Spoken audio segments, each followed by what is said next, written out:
So in this video, I'm going to show you exactly how we built these two wide oak nightstands. So first things first, we're going to get the outside of our unit made up. So ripping the boards down, cutting them to length. 20 can be right around here. To make the outside, we needed to join the boards together. So we started marking where the dominoes were going to go and where the ends of the boards would be so that we don't have any dominoes that we're cutting through when we're cutting our edges. If you're wondering what a domino looks like, that is one right there. We put about 2 dominoes in every section of the nightstand. You'll see the design further down the road. Now we're going to glue up our outside boards. We like bar clamps. They're just the easiest to use for this sort of thing. So we're using the Ultimate Wood Glue here because it has a little longer open time, which is nice when it takes a little while to get things together. Now we probably didn't have to, but why not? So we're now going to put the dominoes in, and we usually do one board on the tight domino setting and one on the loose domino setting just to make it easier to install them.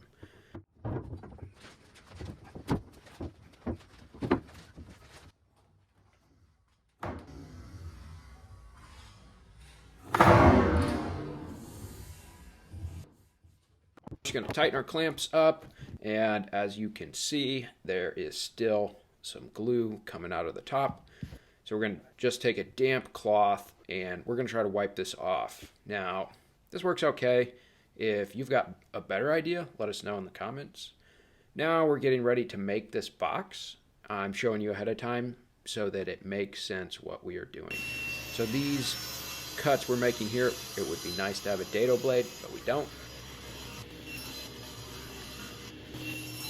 We're just making the grooves for the rails to slide in. It's a very simple design, but it works quite nice. So that baby is looking hairy. So we're gonna get that thing just cleaned up a little bit with the chisel. It's looking pretty good now, but Andrew's a perfectionist, so we're just gonna get the last little bit. Now we're gonna cut the lumber for the bottom. We want really thin oak, like 1/4 inch. So we're actually gonna mill this ourselves. And don't worry, no fingers were lost in this process. Now we're gonna glue this thing up. And normally we would like to use tape on the bottom, but we were also out of tape. So we just sent it. We did have to re-glue one board later on. So here we are cutting the groove for the bottom piece of lumber to rest in, and it's just going to be glued in on the bottom. That's how we attach it. We're going to cut our edges to length, and now we're dry fitting it.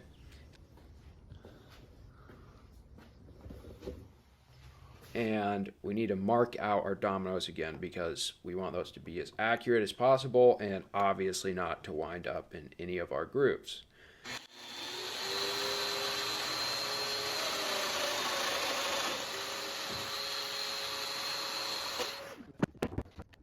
So now we are going to sand down our bottom piece, and man, that glue is hard to get off. So again, like I said, if you have any good ideas for preventing that, let us know down in the comments.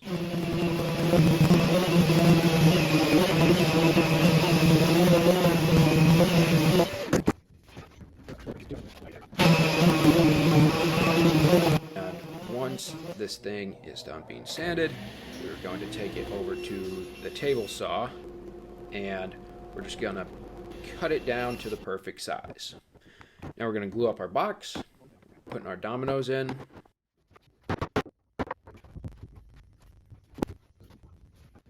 You can see this is a little more stressful. We got a lot of things that have to line up. I think we did do a rough dry fit. Now we're going to clamp it up, And again, we're just gonna wipe down any glue that we can. Now we're gonna sand the outside wraparound portion of our box. And this is a pretty straightforward part of the process. We have a couple little festival sanders. It'd be nice to have bigger ones, but we make do with what we got.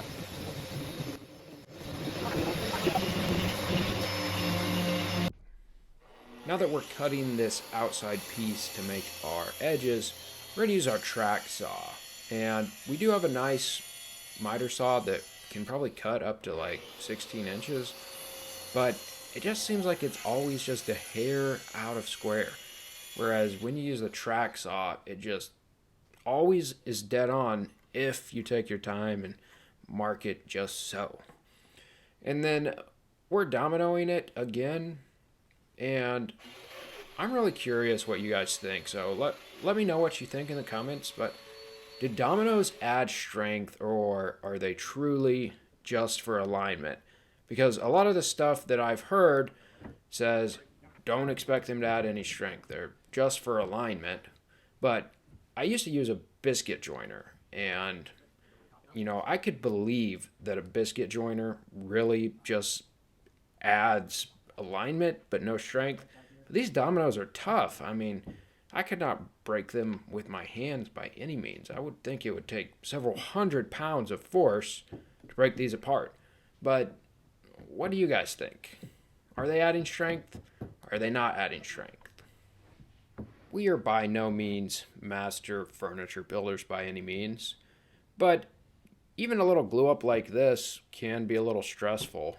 You know, we've got 4 sides and a back, and everything's got to line up just right. And we've got some dominoes on the tight setting and some on the medium because we want it to be as snug as possible without having to do hardly any alignment or moving back and forth with the clamps.